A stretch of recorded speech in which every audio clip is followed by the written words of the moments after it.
Good morning and welcome back to Tight Lining Maryland. It is great to be out on the stream today. I haven't gotten to fish a whole lot for me, which is why the production of videos has gone down a lot.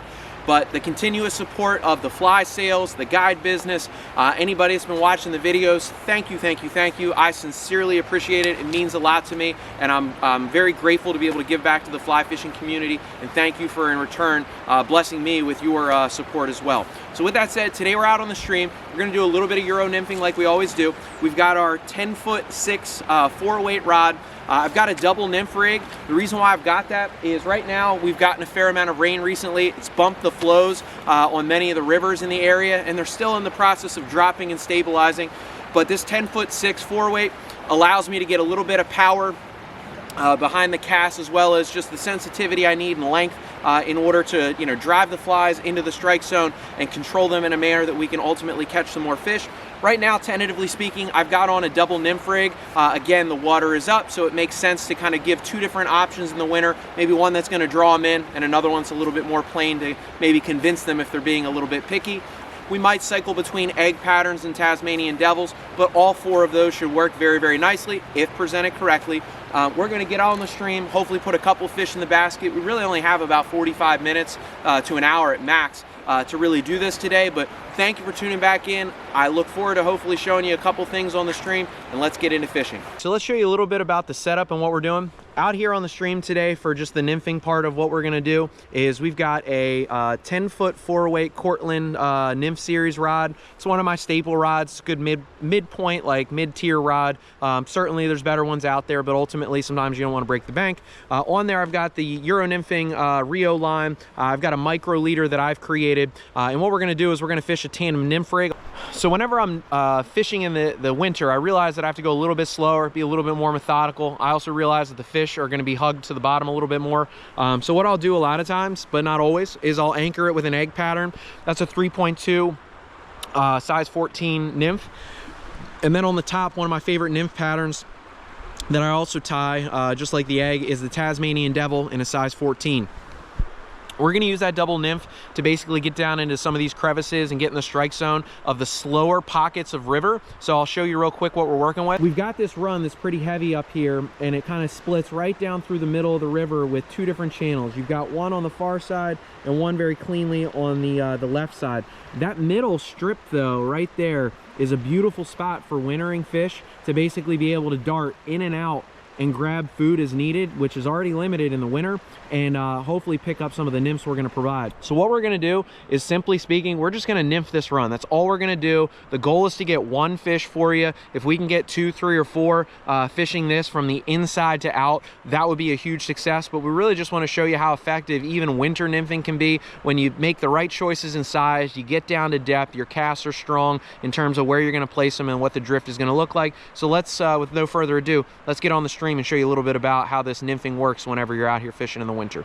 Alrighty, so we've got our double nymph set up. We just need to get it off the rod tip. There we go. We're going to extend some of our line. We're going to make nice long drifts, roughly about 20-25 feet. So that's really the rod plus another 10 to 15. We're going to water haul our casts.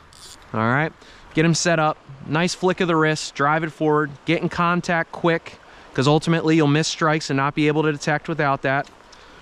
We're looking for any hesitation, anything at all that just shows that there's an irregularity from the drift, because if you really hit pockets and you know what the water's doing and you figure out the hydraulics of what your system does whenever it's coming down the stream normally, anything at all that deviates from that plan really ultimately means that you got a fish. You just want to lead it ever so slightly with the rod tip. You're not trying to pull it down the stream and create drag.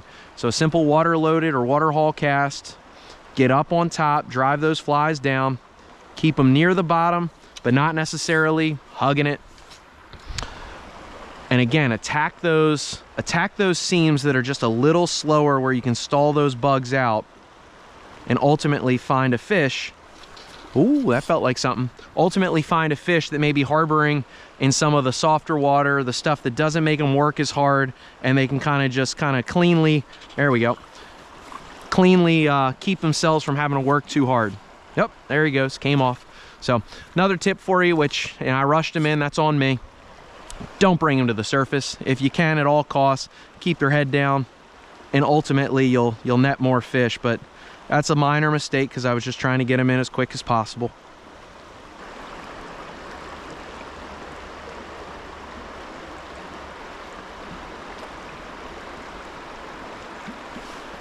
There we go. Little guy, but he picked up the Tasmanian devil. This one we're going to keep the head down, even though it's a small one.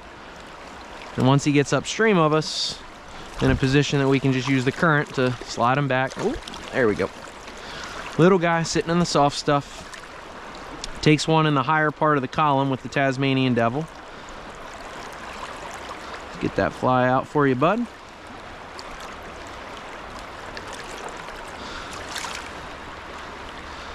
Small but pretty. Go home and grow up big.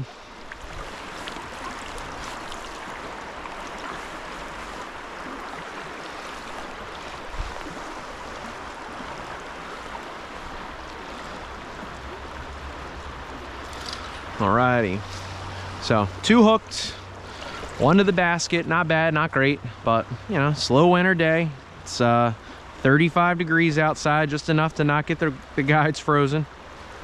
But ultimately, you know, the goal is still to put fish in the basket, so no excuses. These flies usually produce for me, so try to get 1 or 2 more again.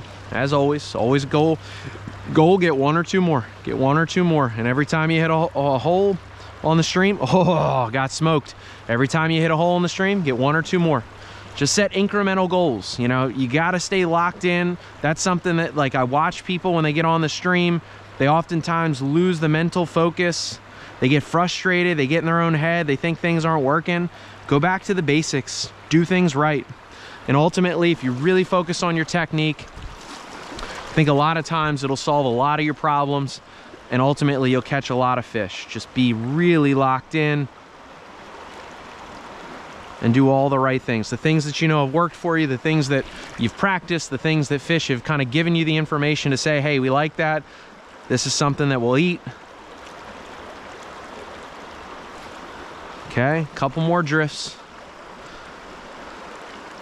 Run out of real estate.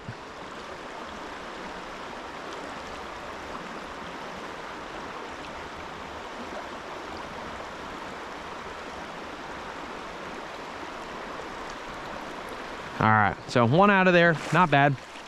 2 would have been ideal, but 1 or 2 every hole.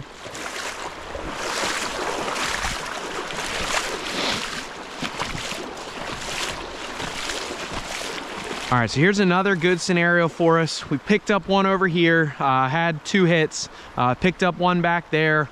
So again, 1 or 2 every hole. Here we go.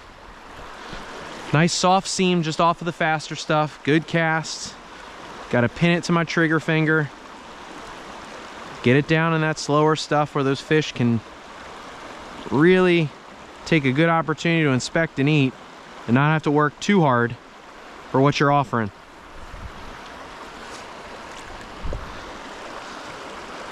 Okay, a little far on that one. Would have liked to have put it maybe a foot or 2 closer. There we go. A little bit better. A little bit better. Still skating them across the top though. Get that head down, Mike. There we go. Smoke the egg in the basket.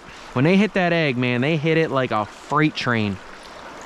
But remember, 1 or 2 a hole, 1 or 2 a hole. If you do that across the day, every time you hit a hole, you're gonna catch a lot of fish.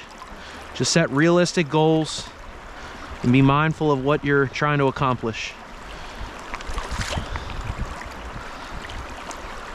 All right. Wonderful brownie, back in the stream. Send you home, bud. Let's get that Tasmanian devil out.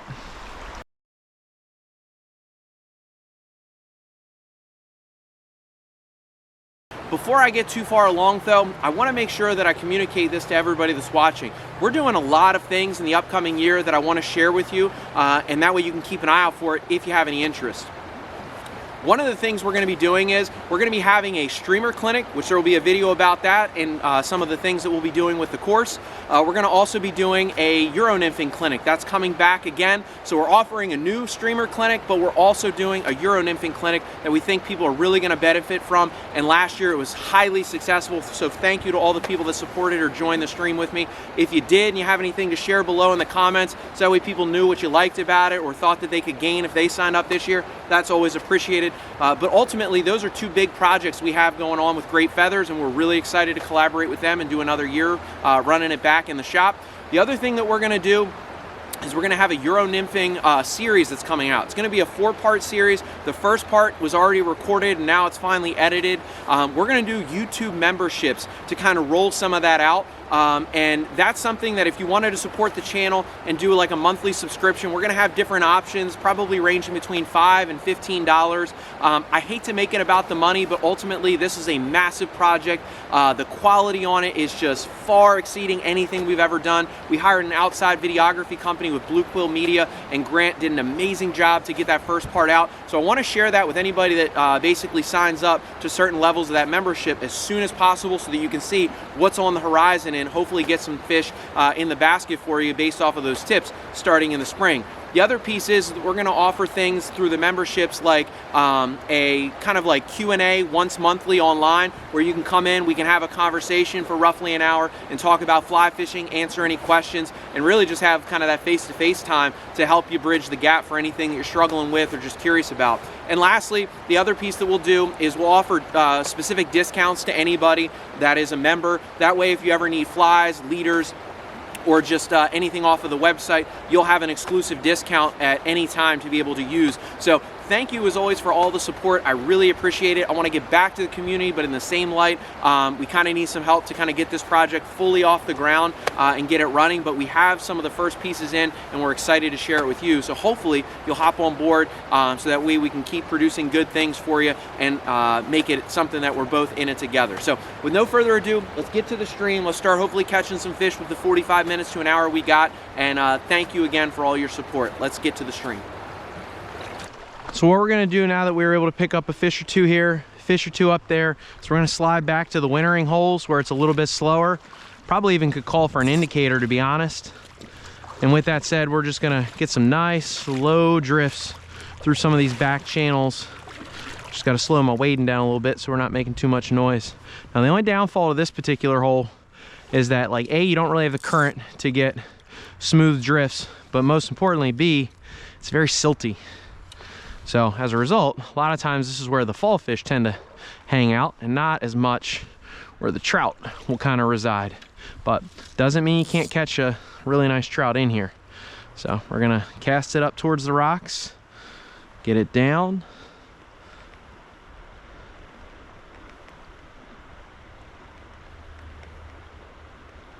Maybe even sink the sighter a little bit to ensure that we're getting to depth. There you go. Jumps right at us. Looks like a little brownie. Again, that whole mindset of get one per hole, one per hole, one per hole. So he came up a little higher for the Tasmanian Devil. Could have been a combination of he just wanted something higher. Could have been, you know, that Tasmanian Devil is, you know, when you're sinking that sighter, getting down there a little bit better. But really, really effective winter pattern. Ultimately one in which I think they mistake for an egg, but also has some flash to it with that collar. There you go, little brownie. But has a good collar to it with CDC. Has some dubbing there on the collar as well, some ribbing of tinsel. Just a really great fly.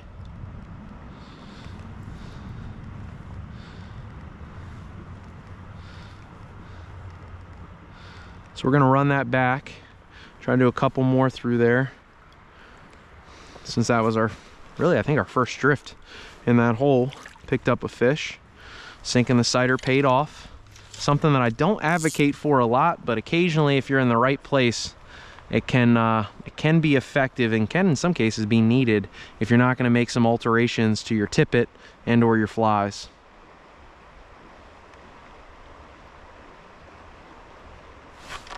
Got another hit.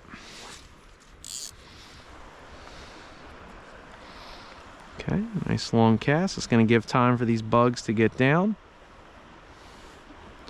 Sink it just a little bit. There you go, another fish. Don't know what it is or what he took. Let's find out. If it's a brown, he's light. They've all been light. Yep, it's a nice brownie. Took the egg. So, they're in here. 2 fish. It's good. Nice light brown. About the average here, but definitely not average in how pretty, that's for sure. There we go. So the egg, the Tasmanian devil, they're all working. Got to get all the things in your arsenal firing on all cylinders. That's always a good feeling. That's a good way for you to, as you approach the rest of the stream, build confidence, believe in yourself, and know that the process and the outcome are starting to align. So let's keep working. That's 2 fish, 2 casts.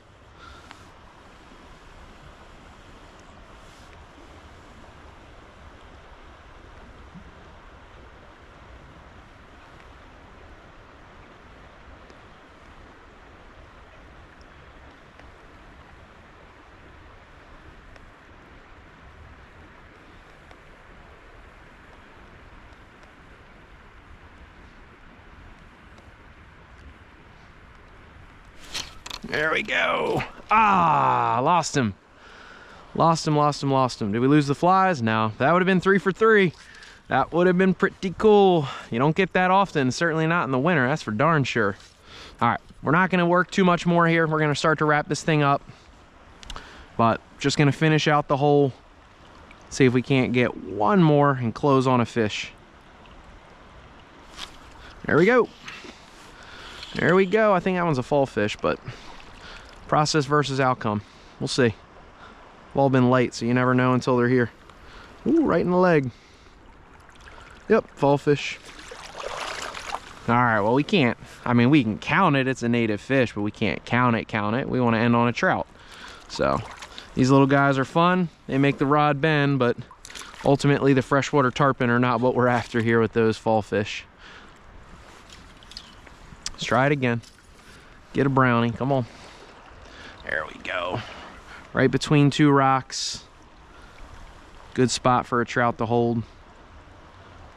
Just get everything down, give them a clean look, give them a chance.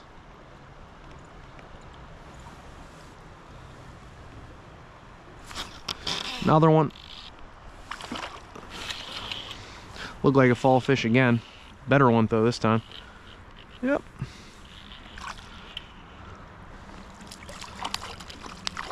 There we go.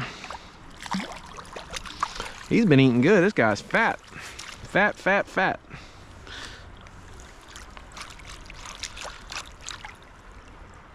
But they want that egg, that's for sure.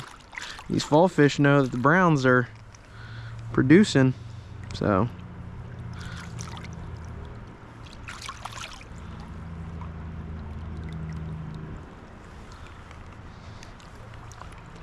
Alrighty. So I'll show this guy off. He's a little thicker and fatter. I've gotten him as big as 17, 18 inches before. But this guy's just nice and hefty. This is why they call him freshwater tarpon. Look at all those scales. But they sit in the slower stuff, as I mentioned when I walked up to the hole. Unfortunately, they get mixed in with the browns, but if you're lucky, you can get a combination of both. And in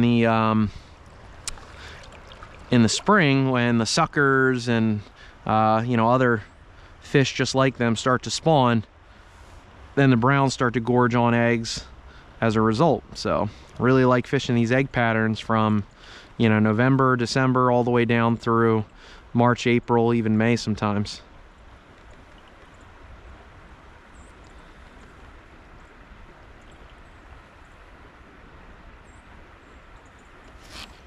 Just looking for one more brown. Come on now. See if we can't hit one more. There we go. That's the cast, that's the drift. Let's make it happen.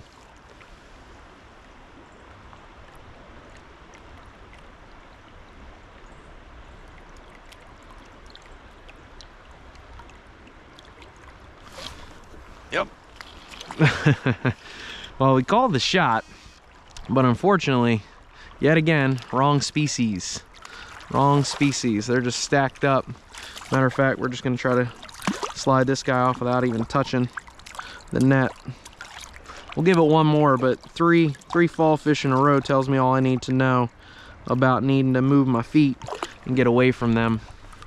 So good practice, still gives you information, but just not always what you want. I'm sure there's many guys out there though, many anglers in general, that have gotten accustomed to seeing those things grace the net, and they're a, you know, a necessary evil for the system. They're good native fish. The trout especially really gorge on the small and medium ones. It's not uncommon that I've been bringing in a 5 or 6 inch fall fish and had a massive brown come out and swipe at and try to eat the fall fish that I'm bringing in. That is a weird phenomenon, but it definitely happens, and I don't know if you've ever run anything like it. So we're just gonna make 1 or 2 more in this hole, slide back a couple feet, and then call it if we get any more fall fish, I think.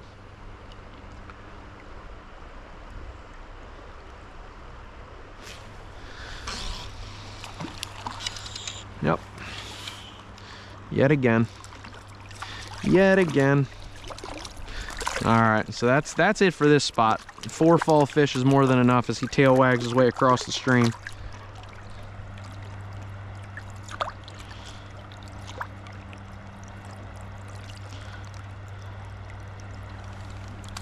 All right, let's slide back.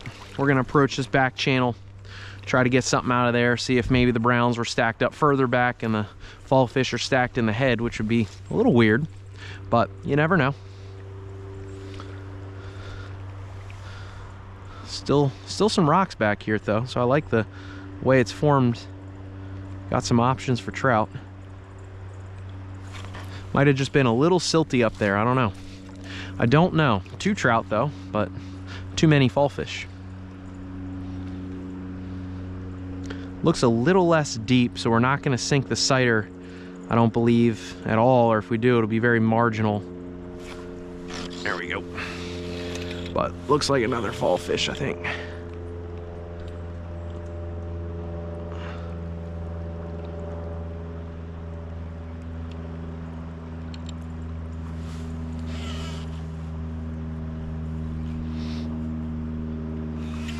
Yep, another fall fish. Good old big one. Big old fat one.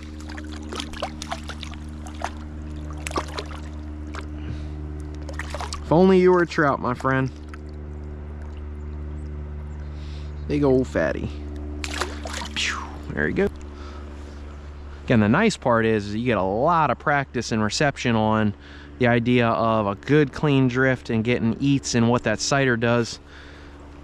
That's the positive. The downfall is that, again, it's just the wrong species for 4 in a row. This one is a brownie though. And that is what we're gonna end on, and that. So that's gonna be our last fish of the day. Nice little brown. We're gonna try to get him before the battery officially dies. That's going to wrap it up for Tight Lining Maryland. We were able to put a few fish in the basket today using that Euro nymphing strategy. Even when you come out in the dead of winter and it's only 35 degrees, as long as you dress warm enough and your techniques and tactics are good, you can always count on catching some wild browns when you do it right. So thank you as always for the support. I can't wait to see you in the new year for 2024, whether it's a guide trip, whether it's for the YouTube memberships or the clinics we're going to offer. Come out, join us, learn something, have some fun, and most importantly, learn something that is going to help you for the rest of your career out on the water. Tight lines, everybody, and I'll see you in 2024.